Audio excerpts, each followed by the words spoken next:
Welcome to the Sense of Hope podcast by One Life. I'm your host, Helen Diveston, and today we have Jo Batty. Jo is a general practitioner based in Christchurch, New Zealand, who graduated from Sheffield University in the UK in 1995. She became a Fellow of the Royal New Zealand College of General Practitioners in 2003. Despite Jo experiencing a journey with endometriosis and IVF, she was lucky to have two children in quick succession in 2005 and 2006. While pregnant with her first child in 2005, Jo studied a certificate of interpersonal psychotherapy and child, family and adolescent mental health. Her passion and commitment to providing good mental health support as a GP was seeded from her own experience, the suicide of a close family member who was only 12 years of age. In her latter years, Jo trained as a mind detox master practitioner, karmologist and pre-cure mental health coach.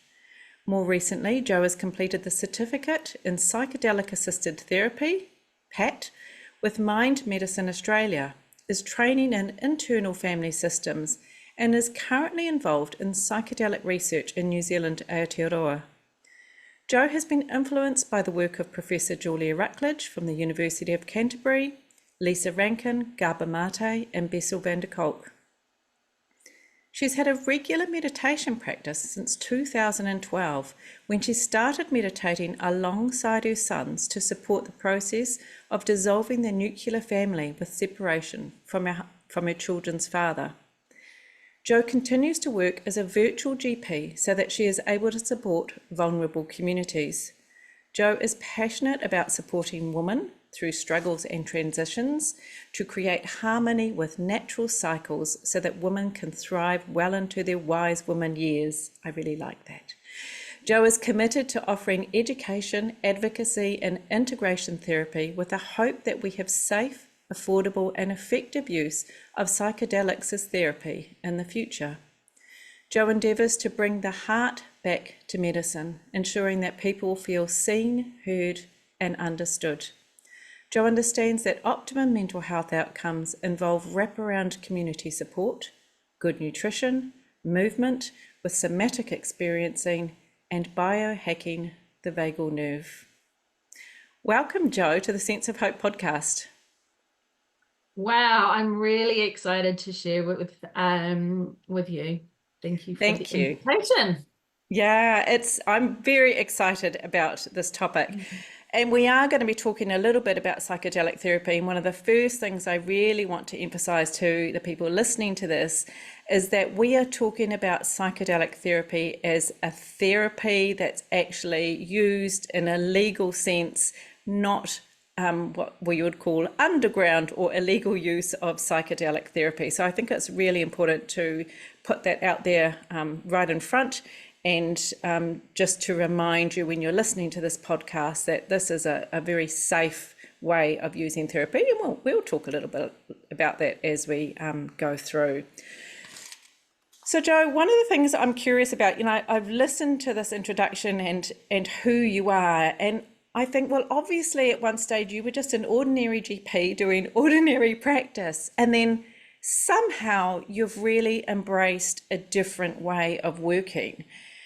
How did this change for you, and what was it that sort of brought you into a different way of practicing medicine? Yeah, I think it was a gradual process of disillusionment with the medications that are currently available. I actually had a psychiatrist I was working with who was also feeling quite despondent and actually admitting that nothing really works. It's quite a scary thought, really, isn't it? Like, here you are with all this knowledge and all this training, and to be told that, oh, well, actually, yeah, it's probably not that effective. So following the breadcrumbs, I was privileged to do the mental health coaching. So I'd already, I guess it's been a process of letting letting go of the traditional identity as a doctor and coming back to myself, my values, my experiences, and practicing more as a coach. So walking alongside people, dropping the robotic scripts of my training, um, and sharing some of my vulnerabilities with the process and what's helped me. So just sharing practices that have been supportive to me, not just talking from a textbook or a doc, a training, but really walking my talk, I think is really important to me as a practitioner, that I share a lot of resources so people can pick and choose what resonates. And I believe it's the daily practices that we put in our life. What? So for me, I just want to share about the beauty way. As so this is It comes from some shamanic teaching, so ancient healers, that we can choose a path, and also these daily practices, um, choosing to perceive beauty in our life. So coming back to the simple things that give us wonder and awe. So Wow. looking at the stars, noticing the blossoms on the trees at the moment. People are so busy, and it's so on it. It's like the busy badge. Yeah. As like a thing. And it's like, whoa. I will drop it in. So my daily practice is making a cup of cacao. So for over 3 years, that's been a daily practice. So that's chocolate, but pure whole bean chocolate, really helping me ground myself into my body, into my heart. So it's got theobromine that is heart opening. So part of my process in learning about psychedelics was wanting my process, my path of tuning into all plant medicines. So coming back to the medicines within nature, tuning into what the grandmothers, the great grandmothers would have done, away from this packaged food and this drive that seems to be in our society to acquire things, transactions, that once we have this, we'll be happy. And I think it was the science of happiness that I tuned into. It was like that happiness from buying things is so short-lived, but it's actually our experiences that give us lasting happiness. And I'm so my children are now adult. I'm so thankful that I had that inner wisdom to prioritize experiences and less of the things. They had things, they go through that. Of course. Yeah, yeah, Space. yeah. Yeah, more sporting equipment, really. Excellent. Mm, Yeah. So hearing what you're talking, so you called it the beauty way, is that correct?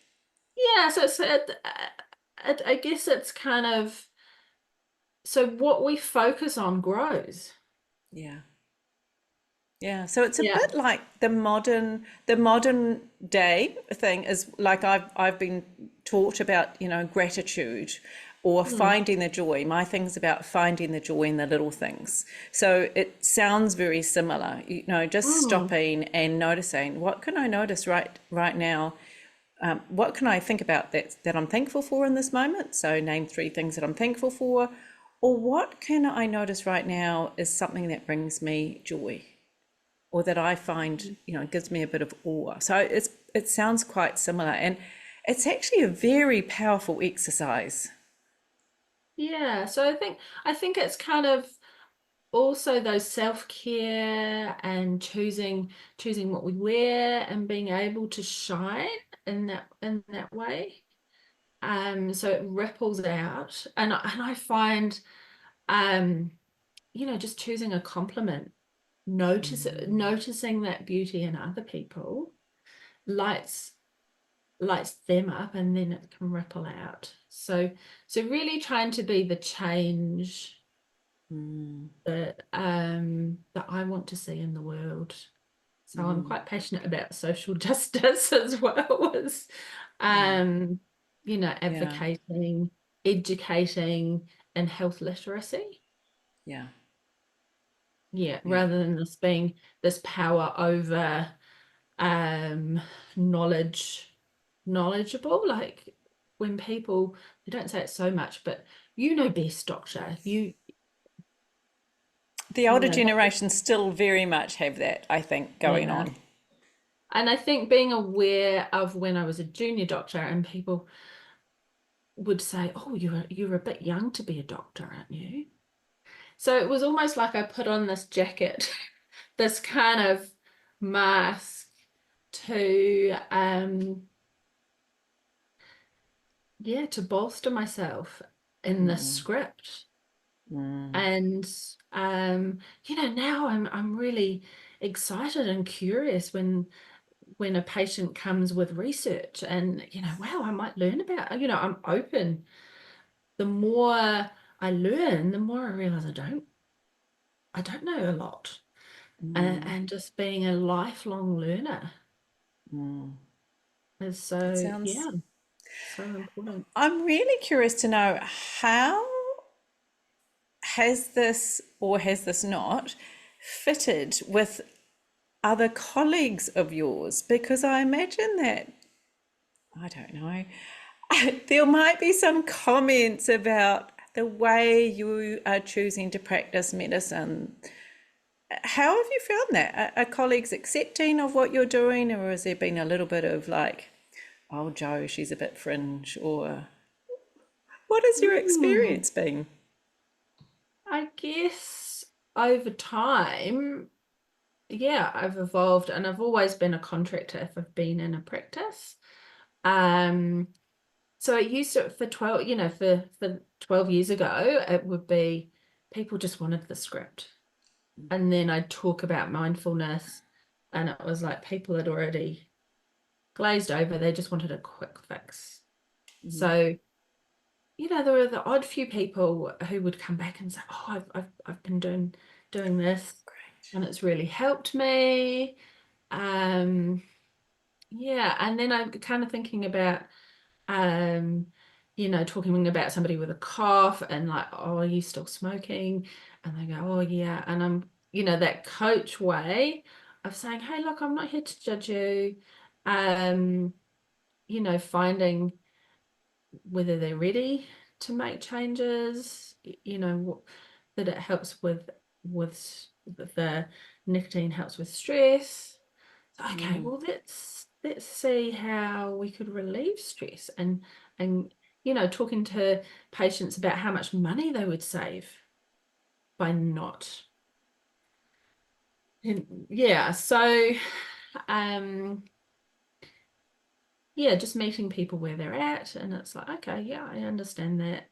Um, I'm here to support you in whatever way we can. Mm. mm, mm. And so, how did your interest start in psychedelic assisted therapy? How did that come into your way of practicing, or at least being curious or inquiring about it? Oh, so many of the teachers that I was following um were talking, like three, four. I was like, oh, another one. I should look into this. And I just happened upon the Mind Medicine Australia website. Um, I was ready for a change. My sons are grown up.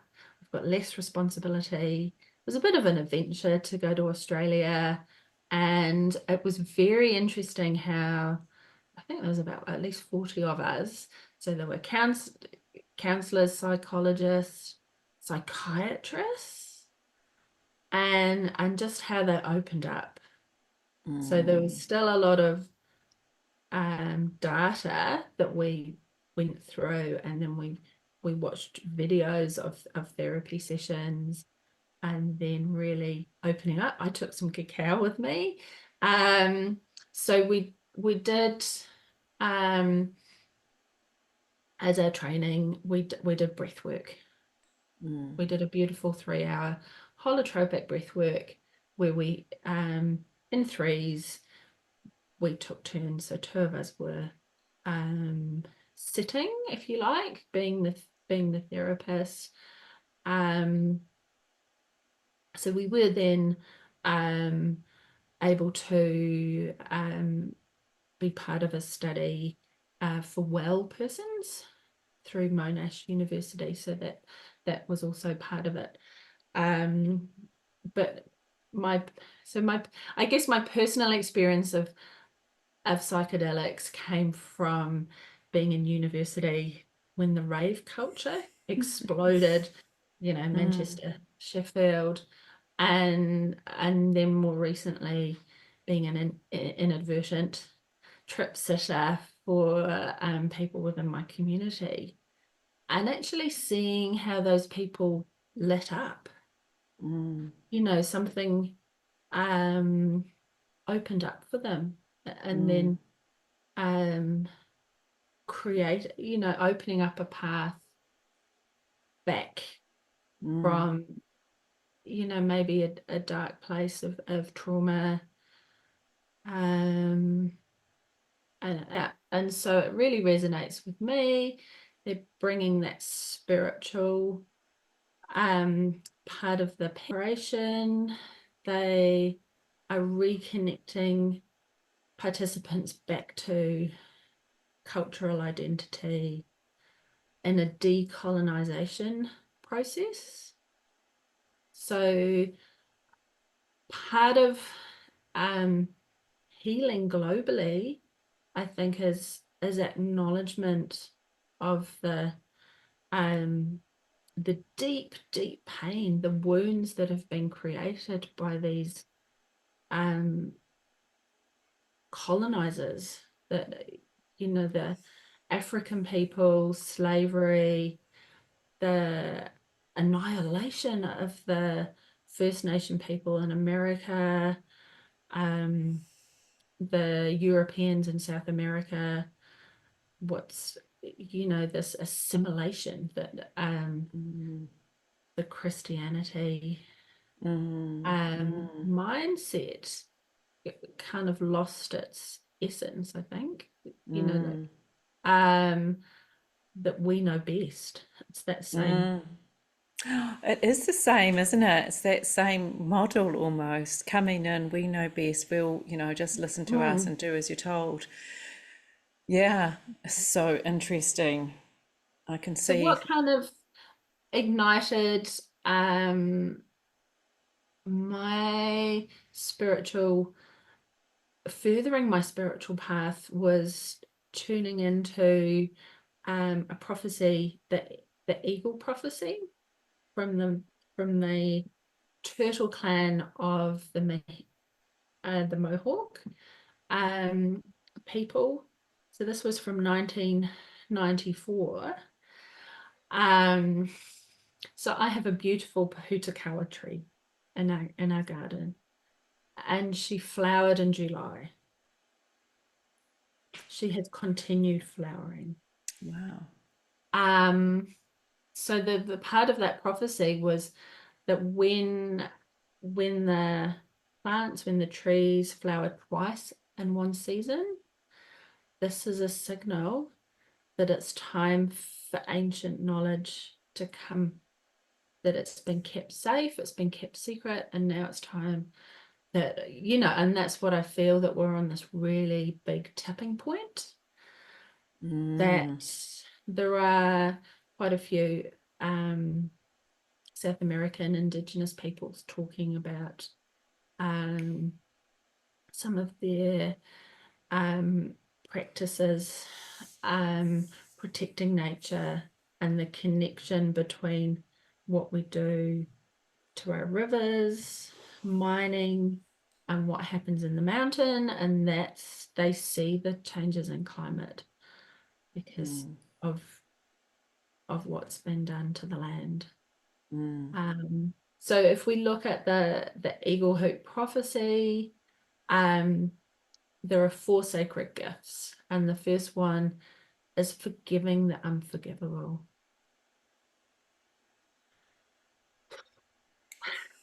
And so I'll go through all 4 of them. The second one is the power to heal,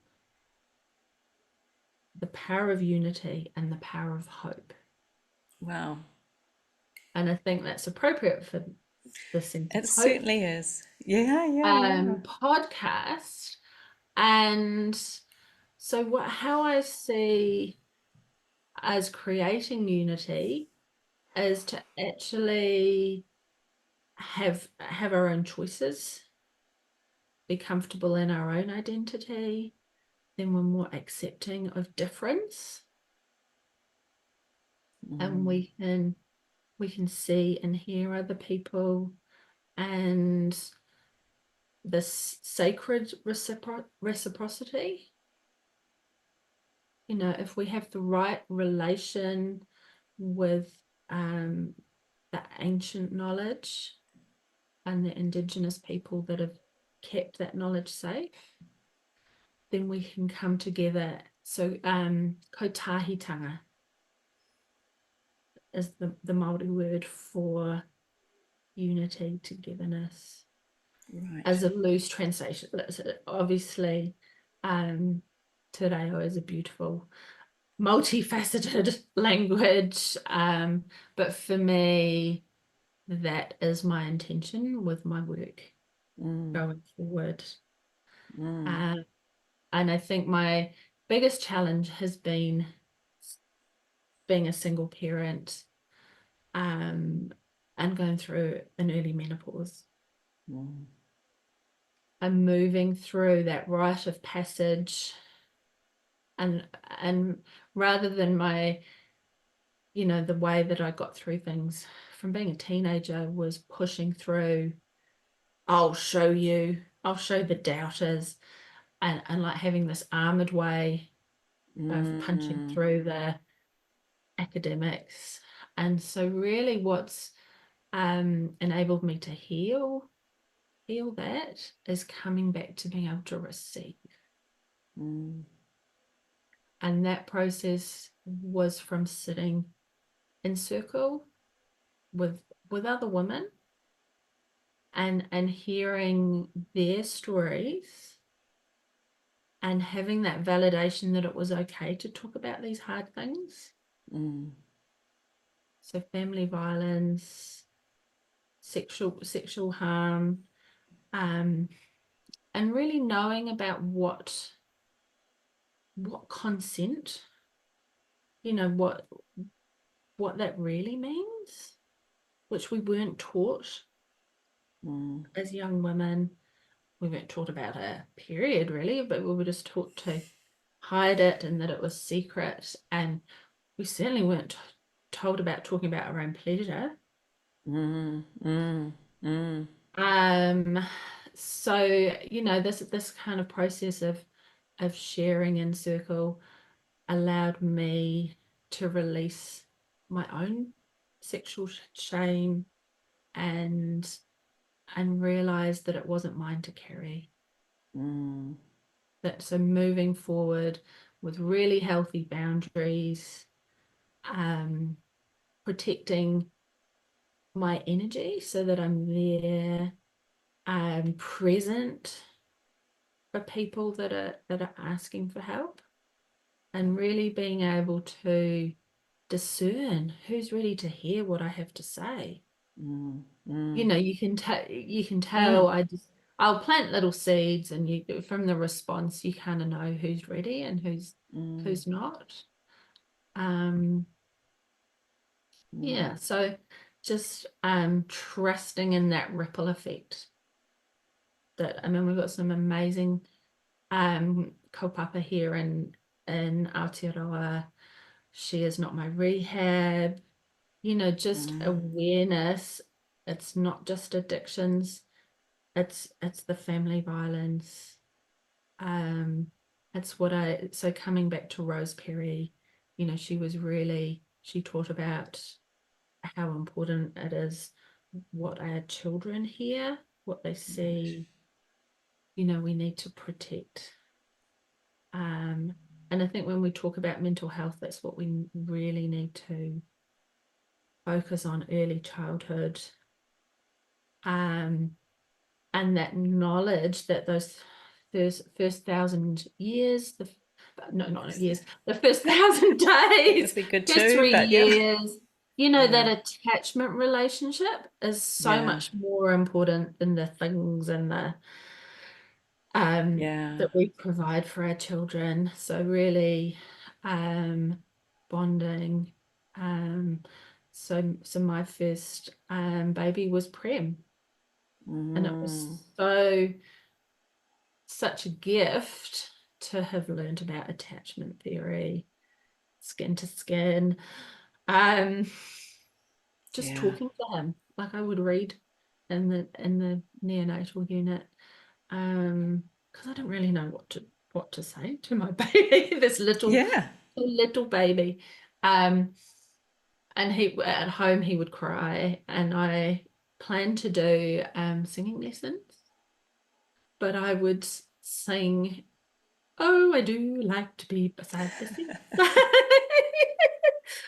And I rang Mum and I was like, "What's the next verse?" Oh, sweet. Yeah.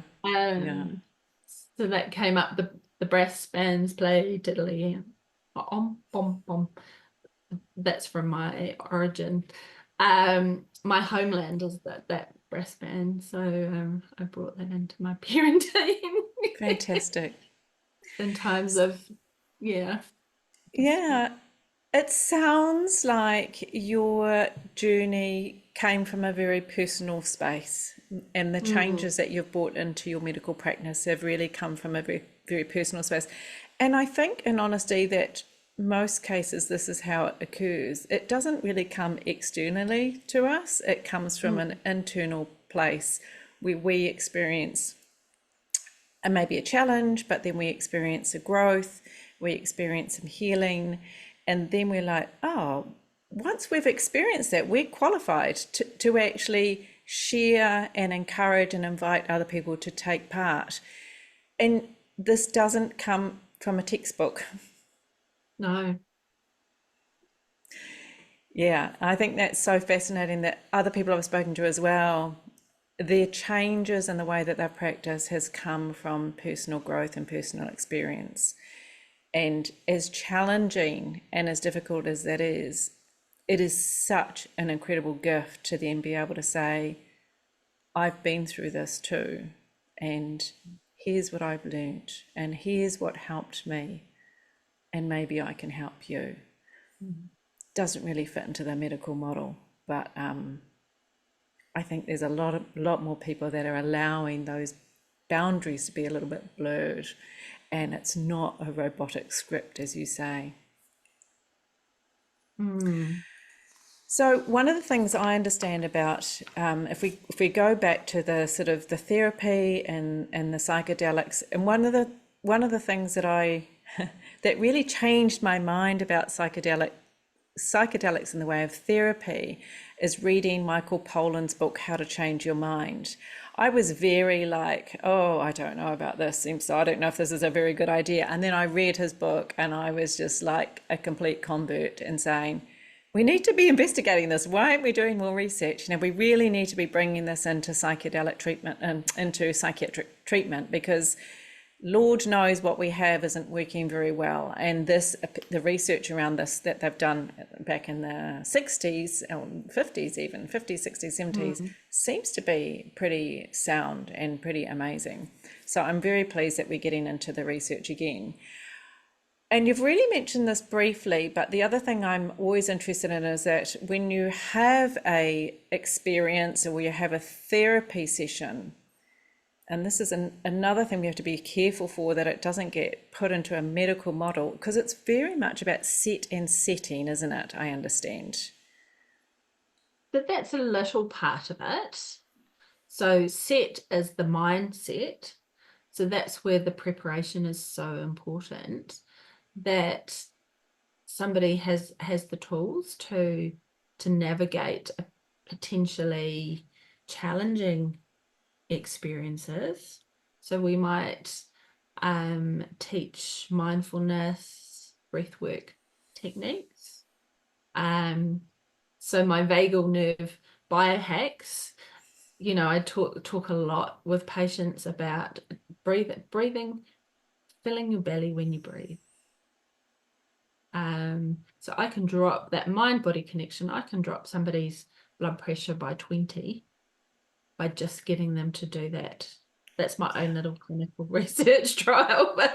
Yeah, absolutely. Yeah. Yeah, so we need somebody for the therapy to be optimal. We want we would screen out for intense suicidal thoughts. We're preparing somebody, so we need the nutrition, the gratitude, the fresh air and exercise, cold water immersion, has been studied to saunas, to improve mental well-being. Personally, I prefer a warm bath with Epsom salts. We have both sauna and cold water immersion at the beach here, and sometimes, yes, I think I prefer the sauna myself. But some days, actually, I do find that the cold water does reset the brain. Like if I'm whatever mood I'm in, I get in that cold water, and there is nothing else that I'm thinking about in the entire world apart from getting in that water or being in that water. So it is a way of really resetting the mind. Everything else disappears. Yeah, so the way it works, it gives the nervous system a shock, and it goes from stress mode to relax and digest. It just kind of goes to default setting, I guess. So that's how I see. I like one description of psilocybin therapy. So that's magic mushrooms. So as it's been described as a mountain receiving a fresh coat of snow. So that when choosing a path down the mountain, we don't just need to go on piste.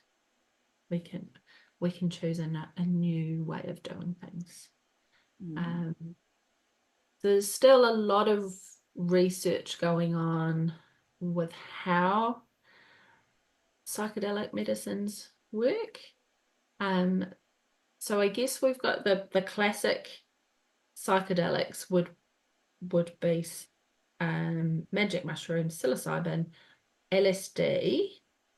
So there's less work. They work similarly to ayahuasca, which has been popularized. There is some research has been approved in the US for ayahuasca. I just really hope that there's that sacred reciprocity, Yeah. and honoring of the plants and the forest with that. So yeah, the classic psychedelics, and also so we've got MDMA, which is more an empathogen. So it's been shown to reduce activity in the amygdala, our emotional center of the brain.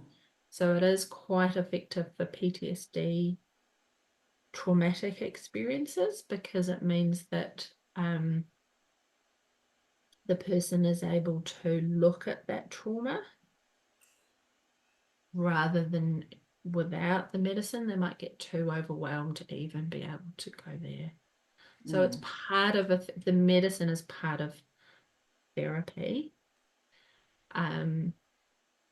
Yeah, ongoing therapy with the same person would be good. So there's, Mm.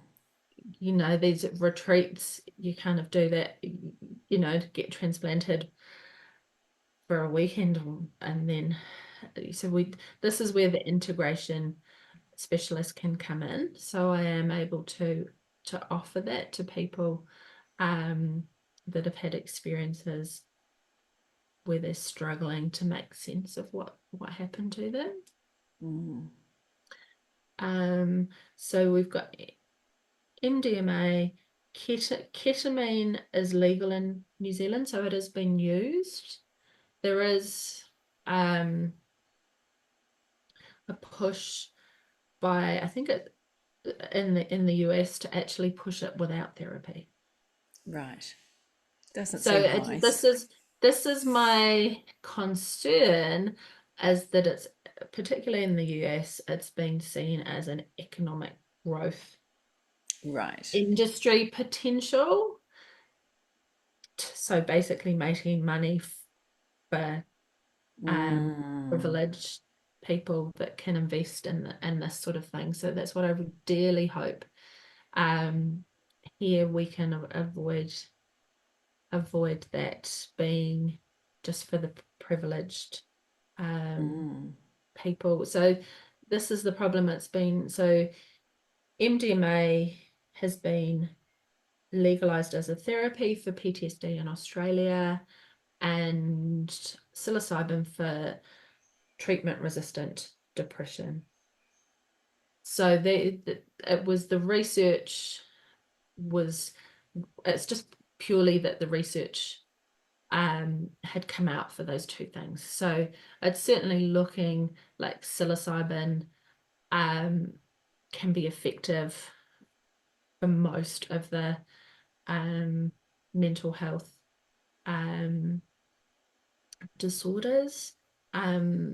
There's I'm waiting excitedly for research coming from Imperial College London for psilocybin therapy for anorexia, Oh, which we all wow. know is a very can certainly be very distressing illness and very chronic.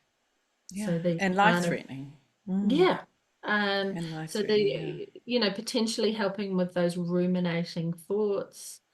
Um, so there's lots of theories of how um psilocybin psychedelics might work. So they all seem to activate the 5-HT2A receptor.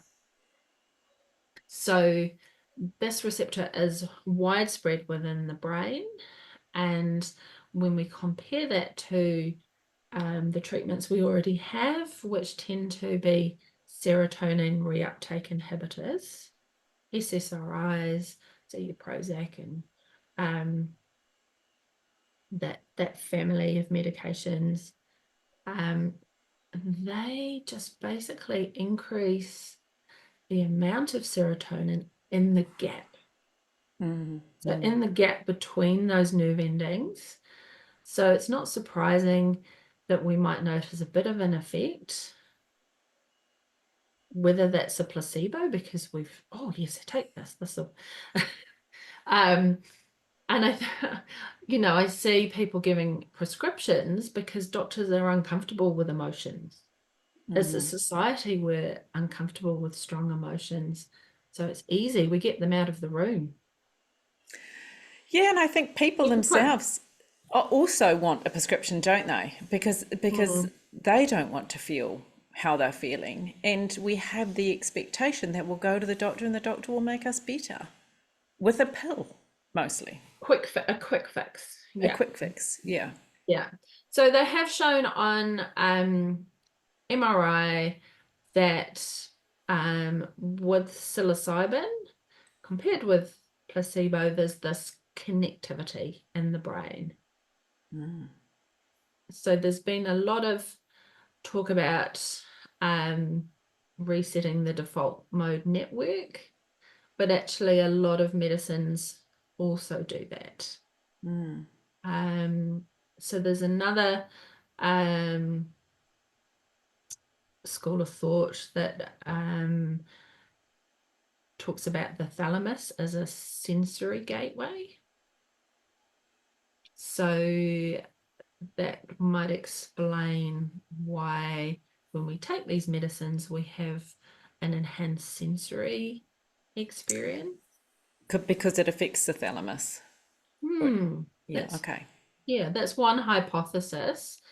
Um, and it's kind of connecting to that beauty way, the awe, the wonder, Right. the Yeah, curiosity, just the how beautiful the rose is, and yeah, how amazing nature is. That um yeah, yeah. Which we can do a little bit of training ourselves, can't we? We can train our brains to actually notice these things.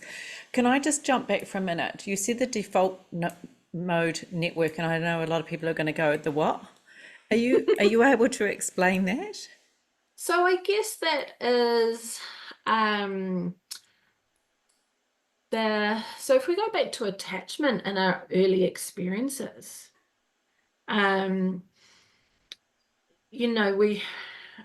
we can choose, when we're born, we're like the curious bundle of wonder and awe, and then we need to survive. So we get feedback from our caregivers whether it's okay to be our authentic self or not.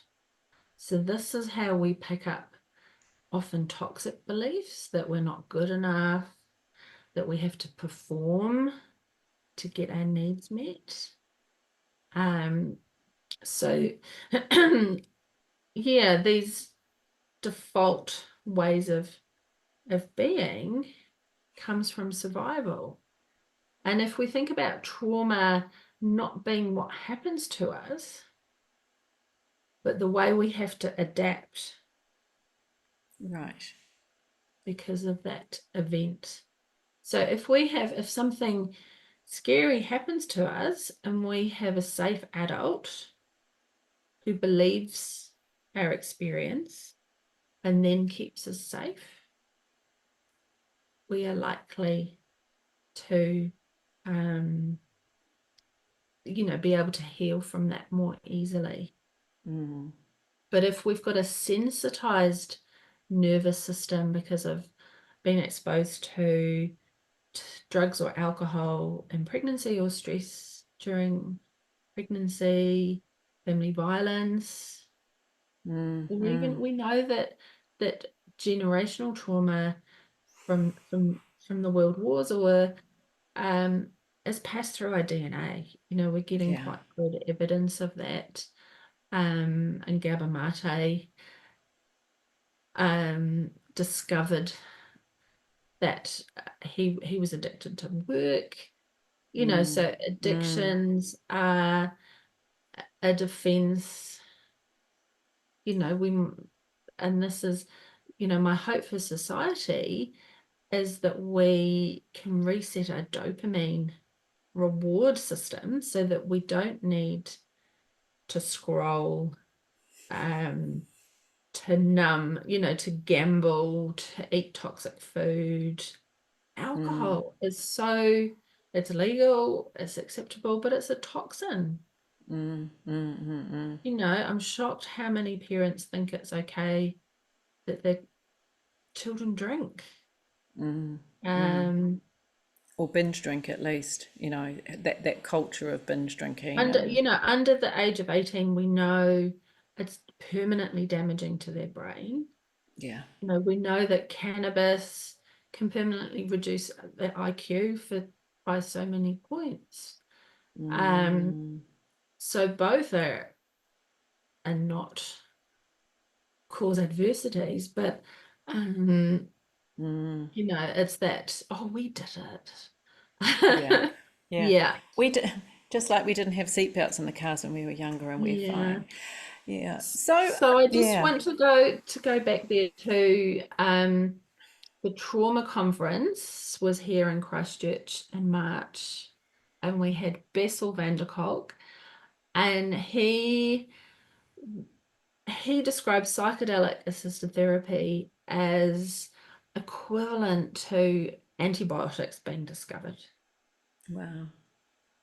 So he was part of the MDMA trial. He was very skeptical because his patients had very deep developmental trauma, so early childhood adverse events, and he saw how, that it's the only thing in 50 years of his career that he's seen this profound change. Mm. So this is I we're wanting to create resilience in our society, but these medicines can create transilience. We can transform and be better than before. Mm. So when Mm. counseling somebody about potential effects of psychedelic medicines, we have to say this might permanently change your worldview.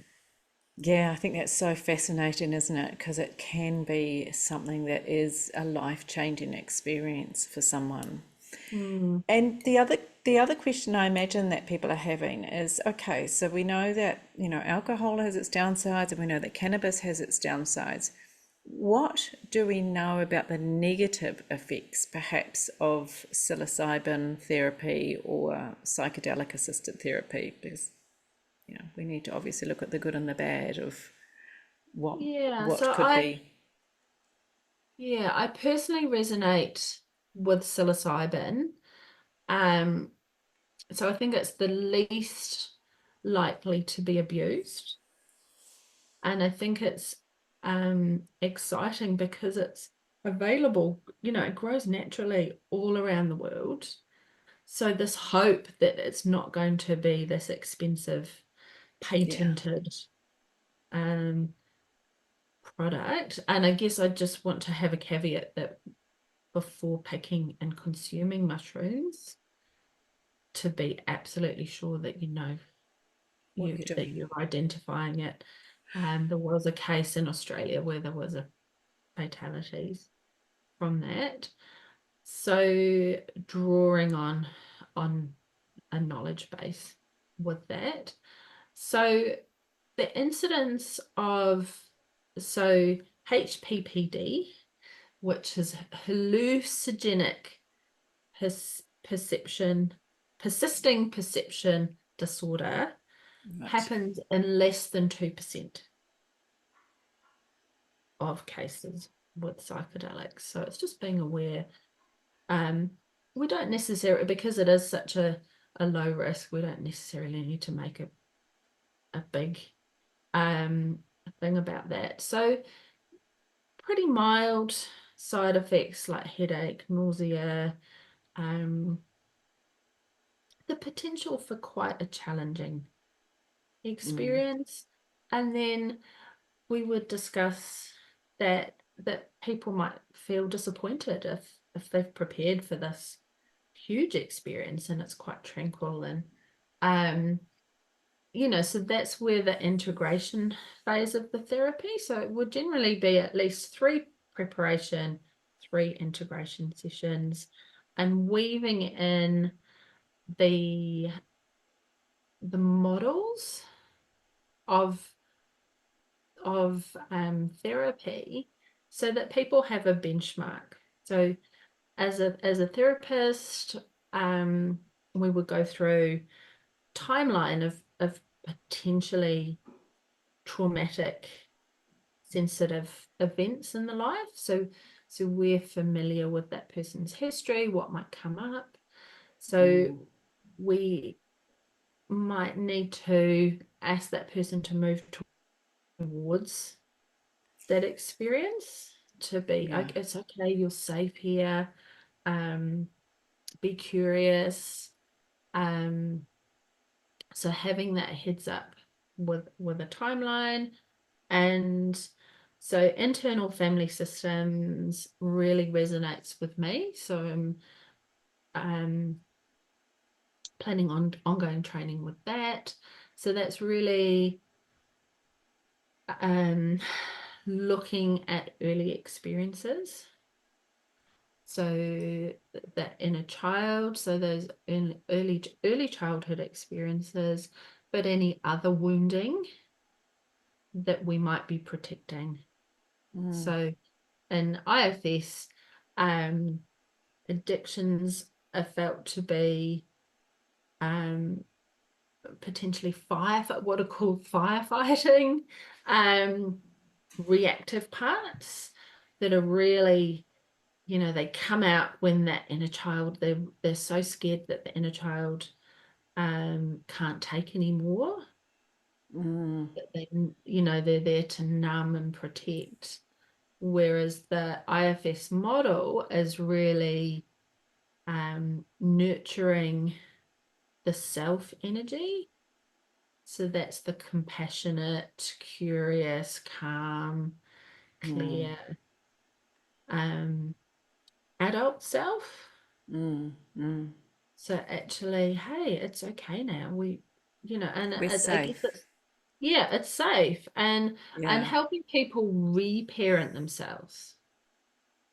So it's not putting a judgment on our caregivers. They did their best, but actually giving awareness to what was it that a younger self needed at that time. And didn't get. Mm. Yeah. Fascinating. So the other therapy that's been used with psychedelic assisted therapy is acceptance commitment therapy, which kind of is used quite a lot in the health coaching. Um, so that potentially would fit very well with people with that training. So that's looking really about what are our values? What are our values and how can we move more towards that? So this is the thing with the PAT happening in Australia, is it's very, very expensive because the approvals have been set, so a psychiatrist has to be present, not Right. actually in the room, but on site. So we're looking at therapy for one or two dosing sessions being $20,000. Wow. Gosh. So MMA are kind of subsidizing. They're looking for philanthropists, um, donations to support that. But that's my hope for us here in Aotearoa, is that we can have a wide um, accessibility. So yeah, hopefully we learn from Australia and the rest of the world and create, we're unique, we're diverse, and we can hopefully. Yeah, that would be so fascinating. And do think we've got that advantage of the cultural wisdom and that we can bring this in because I think a lot of Europeans don't have, I could be wrong or stepping out of place by saying this, but we don't really have a deep cultural wisdom. I don't have any sort of traditions that, medicine or otherwise. I mean, maybe way, way back. I mean, my parents are Dutch and I'd have to go quite a few generations back. I don't know any way that we used plant medicine, whereas in many of the traditional cultures that are here now, we can see that they are using it, and it's still part of who they are. Yeah, so it might be something that we can, hopefully in a cohesive and cooperative model, that we can sort of tap into and bring it into what could be amazing healing modalities for people that are struggling. Fantastic. Thank you so much. Is there any last words, Is there anything else that you want to sort of say or? Hmm. Yeah, I'm just hopeful, that sense of Yeah, hope. yeah, So for anybody out there resonating with this sort of therapy, what you can do to be ready is to put into place daily self-care, nourishing food, um, like I said about the breath work, sound journeys. So we know that sound frequencies are healing, that I've had some quite expansive altered state experiences just with those things. So yeah, it's like being open to to possibilities of what, yeah, coming back to our own intuition, and being disconnected from culture.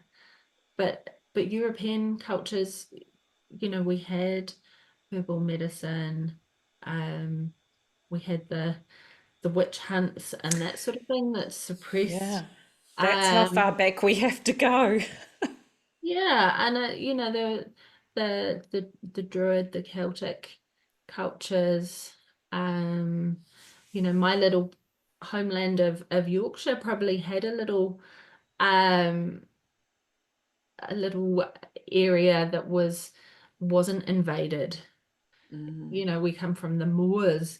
Um, so, it's about all of us to be indigenous as that respect for our environment, for the nature, um, and journeying with the wisdom of the plants. There are teachers within our communities that can teach this. Yeah, fantastic. So, and if people want to get in contact with you, how do they do that? Or if they want to follow you on social media? So I have Dr. Joe Wholehearted on Facebook. My website is just joebatty.com. Um, I have lots of resources that I can email out if anybody wants to just reach out on my website. So it's really bringing knowledge, simplifying it, bring it into wisdom. Fantastic. I think we're so lucky to have you, having you've trained in the psychedelic assisted therapies, you've got a deep interest, you are, I think, paving the way forward. And we're very lucky and blessed to have you here that we're going to use you as a resource in the future for Mhm. sure. So thank you so much. So just a final comment is that the more people that can open up to an expanded consciousness and an expanded awareness, then the less mystical gurus um, who like themselves on pedestals can have power over us. So actually, the meaning of life um, can be really simple, just back to basics. Gratitude, not spiritually bypassing um, that all is good, but actually knowing that the world is quite terrifying in places, but dwelling on that doesn't serve. So I think rippling out, um, you know, well-being, um, tips and tricks is the way we heal the world. Coming into circle, sharing vulnerably. Fantastic. This is a sense of hope for sure. Mhm. Wonderful. Thank you so much, Joe. And I appreciate your time on the Sense of Hope podcast. And I'm sure we will be keeping in touch and talking again soon.